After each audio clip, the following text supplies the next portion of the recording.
Introducing Team Bloom.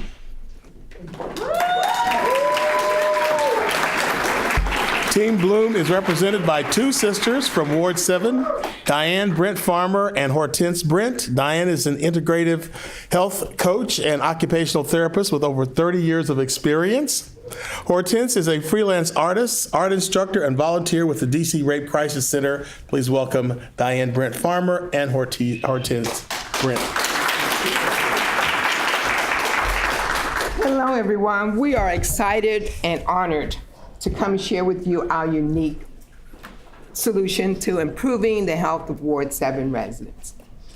As Mr. Ford says, I have over 30 years experience working as an occupational therapist.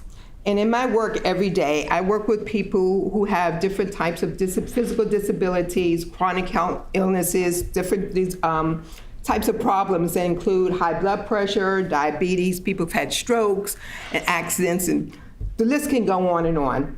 But the one thing that I hear oftentimes is that when they go to the doctor tells them you need to change your lifestyle. They say you need to eat better, you need to exercise more, you need to manage your stress, and you need to take your medications. Well, most of the people, they come in frustrated because they're like, I don't know how to do that. We all heard those same words all the time, right? But how do you get there? How do you do the things the doctor wants you to do? So after I worked as a therapist for so many years, I wanted to find out exactly how can I help people solve their problems. So I became a health nutrition coach. And during that time, I started finding out different skills and techniques to help teach people to go from hearing what to do to actually doing something about it. So my first client was my sister, Hortense. So let her tell her story. Hi, my name is Hortense. I'm a proud Ward 7 resident. Yeah. Went to Carter G. Woodson across the street. Yeah. Okay, I was diagnosed with lupus many years ago, but April 1st, 2014, I discovered I had at least 2 heart attacks and was a diabetic. I had hypertension, and luckily for me, my sister had trained for a health coach. So she got with me, and I was on insulin then twice a day. So we talked together, we went to the grocery store together, get my stress management down, plant-based diet. Months later, from 2 times a day on insulin, I was on no insulin. I started thinking it was the key to what we were doing together. We talked daily.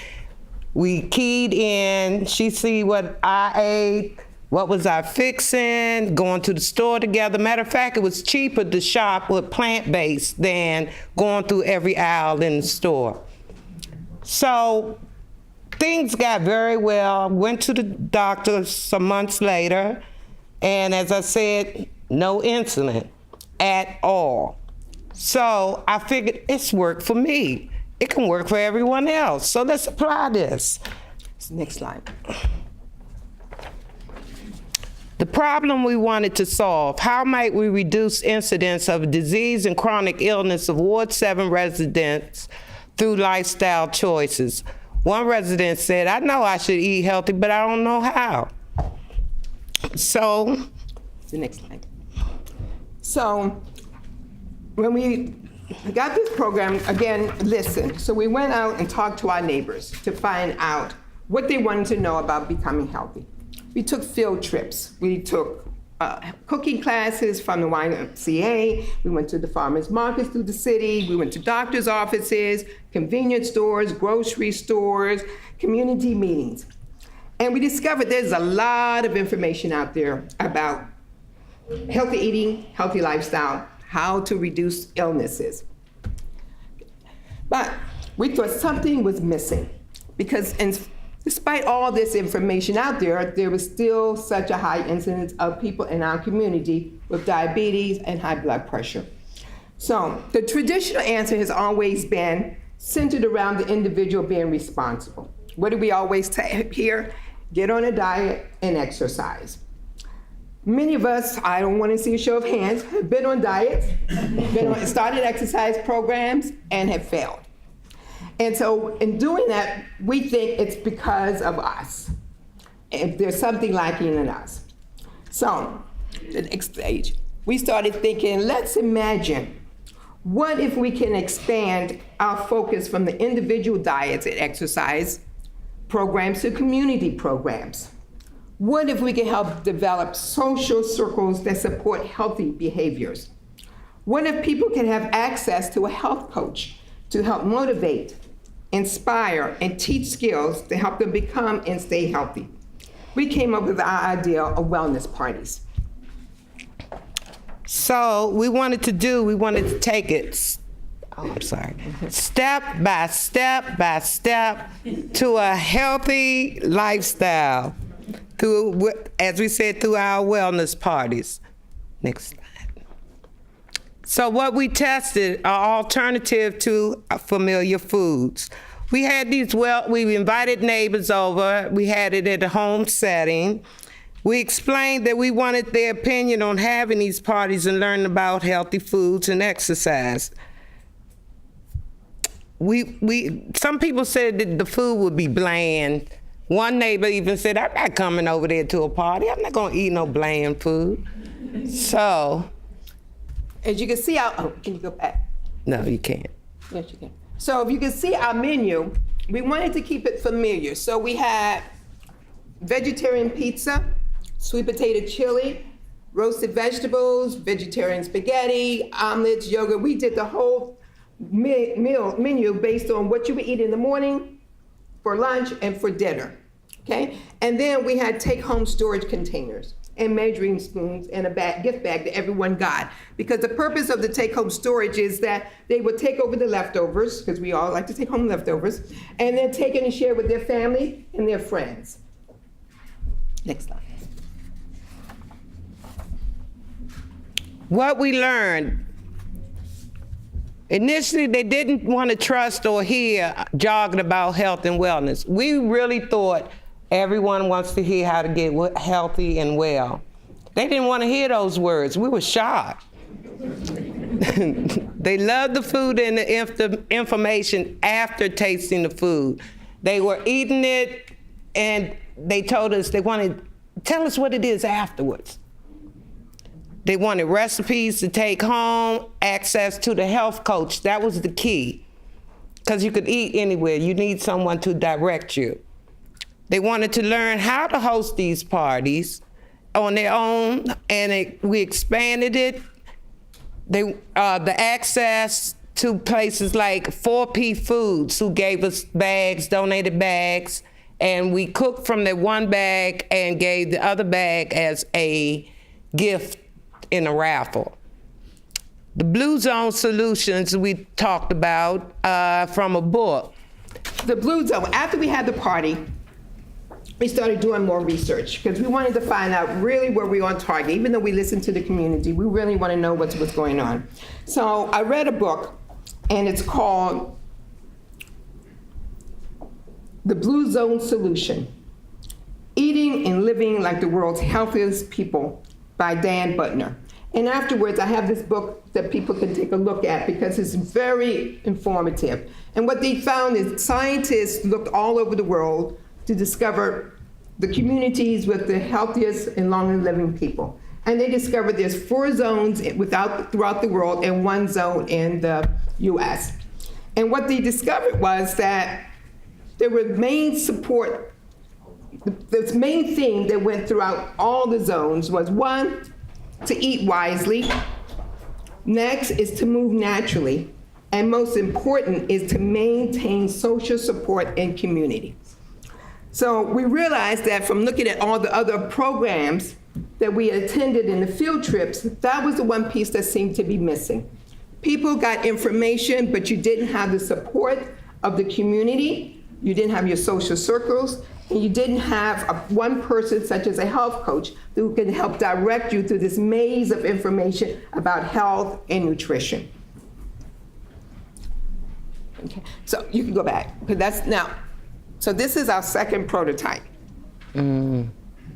Okay. The second prototype, we held another brunch. We invited several guests from the first, and they wanted to invite more people.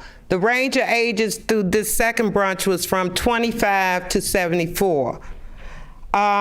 We provided a folder with the recipes, health benefits of many of the ingredients of the meals, as well as a general guide of health benefits of the spices. The talk session, again, was facilitated by the health coach. It centered around how they used some of the ingredients and what they liked. Okay. And again, our next brunch, again, we had those culturally familiar soul food types of food. We had sweet potato hash, again, just black bean chili, because everyone said it was so good. We tried black bean burgers, meatless collard and kale greens, because people said they don't like kale. So we mixed it in with the collards and the kale, and nobody knew the difference. We had, honestly, they didn't. Apple, and that was really interesting about the food, because when we first tried to tell people what was in the food, they all said, don't tell me, let me eat it first, and if I like it, I'll ask you about it. So then we were able to share with them. And then, of course, we had the desserts and apples and homemade. All the food we provided was homemade. Again, we had to take home containers and, again, another gift, a vegetable peeler, to encourage people to peel and cook vegetables. To close, what we found was that people didn't want to hear about health again. They hear it on the TV, they hear it on the radio, the doctors tell them, families tell them, everyone tells them. What they wanted to do from our interviews with people and through our phone calls, because people still keep calling asking when the next party is going to be, they want to try different foods. Because if you've never tried foods, when you go to the grocery store, you're not going to buy it. You're not going to spend your money. And when people talk about plant-based, the first thing most people think about is salads. And how many ways can you eat salad? But if you see from our menu, we were able to provide tasteful alternatives to the same foods you normally eat, but plant-based. And people have said they did not miss the meat. They also wanted time to talk with each other. So after the eating of the food, it's like any dinner party or any family reunion. After people eat, what do? You sit around, you socialize and talk. So they started talking to each other, and they start talking amongst themselves about some of their health issues. People had high cholesterol, hypertension. We had people who was recovering from cancer, all kinds of things that people normally won't necessarily share unless they go to the doctor. And then with being a health coach present, they were able to ask me very specific questions that was related to their condition. Even I'm not being a physician, but we talked about how some of this food we able to provide can be beneficial. We talked a lot about different spices. What spices are like anti-inflammatory? What spices can you use instead of salt? And afterward, people kept calling us and asking us for more and more information. And we thought we found a part of the solution. We even had one group who said that they wanted to host their own parties, so that when they invite their friends over and families over, instead of the food that they normally serve, which they know may not be healthy, how can they learn to cook this type of food? Other people have said that they, instead of wanting one class, they wanted 4 sessions. So that over a course of a month, if they met together once a month, one, they would develop friendships with each other. Then the other one, they can try different types of food. And we know habits are hard to break. So if you try something over and over and over again, you get into a routine. And being in that routine, they felt that it's something that they can continue to do. So instead of finding a diet to do, a diet to follow, this is a change in your lifestyle. So it's not something that you have to do every day. And one of the things, because when people say you have to eat healthy all the time, most people say, I'm not going to do that. I can't. So we talked to them about this 80-20 rule. If 80% of the time you can eat healthy, that other 20% you can enjoy your food and enjoy your life without feeling bad or guilty about it. So we realized that this journey to healthier lifestyle, it should not be traveled alone, but with a trained coach and with neighbors and friends as support. Okay, so the call to action, moving forward, we want to connect with someone here, or someone you know, who can help secure additional funding. to continue this exciting program. What we've heard from the community, they do not want this to be a one and done project. They want this something that they can depend on and continue. They wanted and liked the idea of this taste and talk, and that's how we got the name Taste and Talk. Because they didn't want to hear, we were like, oh, we're going to call it wellness, we're going to call it healthy lifestyle. No, they weren't having it. We were all creative, and they said, you know what, we really don't want to hear that. But when we said taste and talk, you taste good food and you talk about health. And that was something that they really caught on to. We want someone to help fund us to provide a health coach to organize these Taste and Talk parties. And we also want an opportunity to train some of these residents who are interested in developing and continuing these programs on their own. We want to help meet people where they are on their journey to health.